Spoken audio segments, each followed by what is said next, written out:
On the road leading from Jvari to Mestia, you can come across such an abandoned bridge. There is nothing unusual about it, just another relic of ancient times, abandoned and decaying, leading to nowhere. But its naked, rusting skeleton stretched over the Jvari River has something appealing about it. There used to be a mine here. Now, in the slopes to the left, its remains are supposedly hidden in form of adits and corridors partially flooded with water. Once, life must have been pulsating here. Now nature is taking back what once belonged to it, reminding us of our transience. In my opinion, it's worth stopping and standing on the skeleton blended into the surroundings from which the gusty wind wants to push us into the mass of water boiling under the bridge. It is like a dangerous dance with the elements of nature, balancing on the edge of chaos with the untamed force of the roaring water beneath us and the wind, an invisible, relentless opponent. Completely opposite emotions accompany us when we reach one of the highest and permanently inhabited settlements in Europe, Ushguli. The village, embedded between the mountain peaks of the Jvari Valley, envelopes us in its peace and centuries of unchangingness. If I wasn't traveling in Prowler, one might think that we have gone back in time.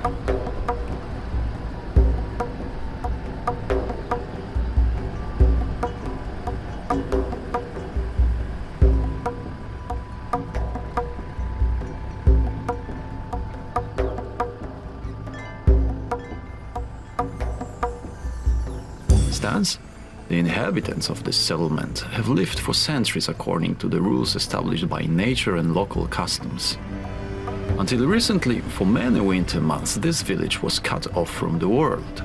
Now, civilization reaching here in form of electricity, new means of transport and a modernized road, and an increasing number of tourists visiting this village every year, make this place undergo its transformation. But when you look at the raw buildings, stone defensive towers remembering the Middle Ages, you can easily feel the heritage of the ancestors and move to a completely different world.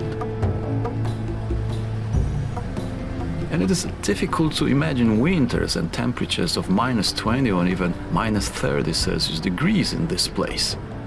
The thermal insulation of these houses must be close to none.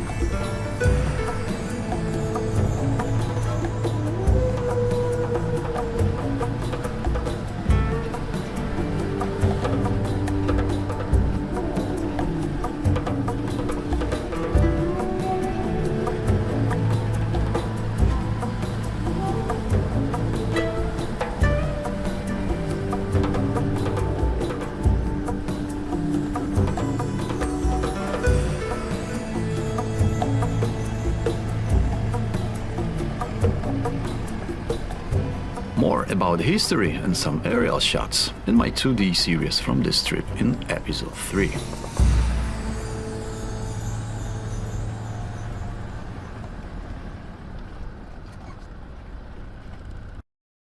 Do you take whiskey or wine?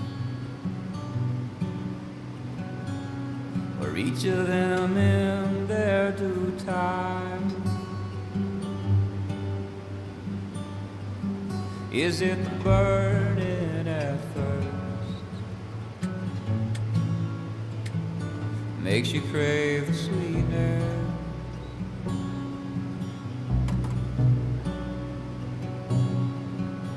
How do you stoke a flame? How do you patiently sustain?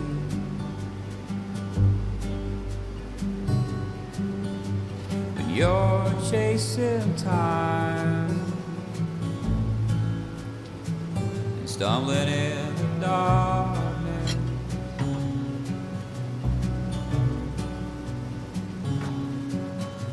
And this place is my first longer planned stop, at the foot of the glacier and at the same time the highest mountain in Georgia, Shkhara.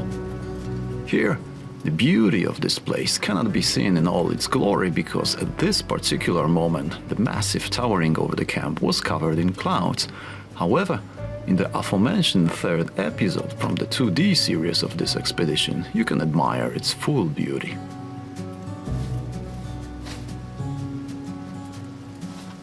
I love such an experience of complete harmony with nature.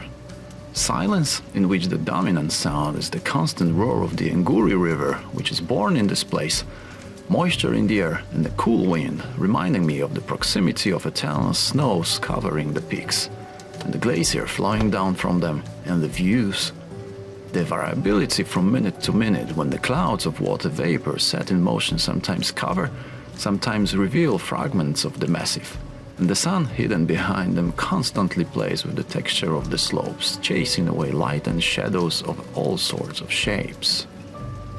In such conditions, every meal, even the simplest one, tastes delicious, and the bustle of standard activities related to its preparation brings a great deal of peace to a person, and this unhurriedness is the element that allows you to truly relax.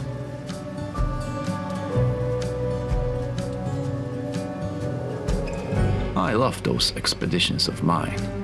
For some, this car is just an old off-road vehicle, but for me it's a key that opens the door to discovering places inaccessible to the average tourist. It is a vehicle that allows you to experience the harshness and wildness of nature while giving you the opportunity to travel where paved road and paths end.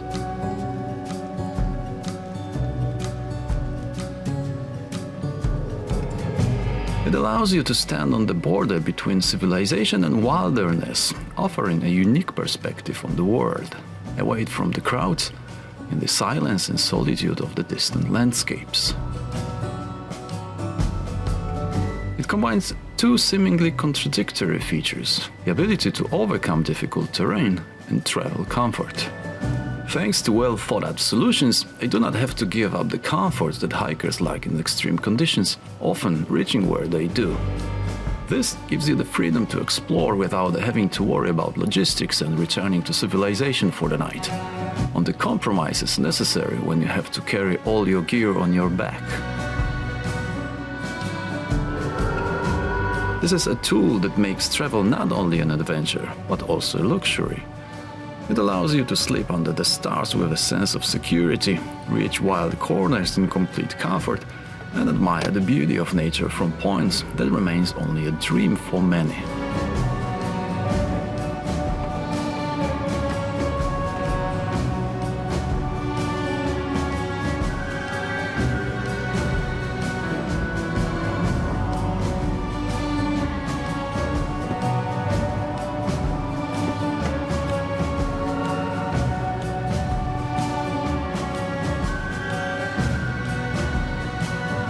This is what Prowler is, and this is what overlanding is for me.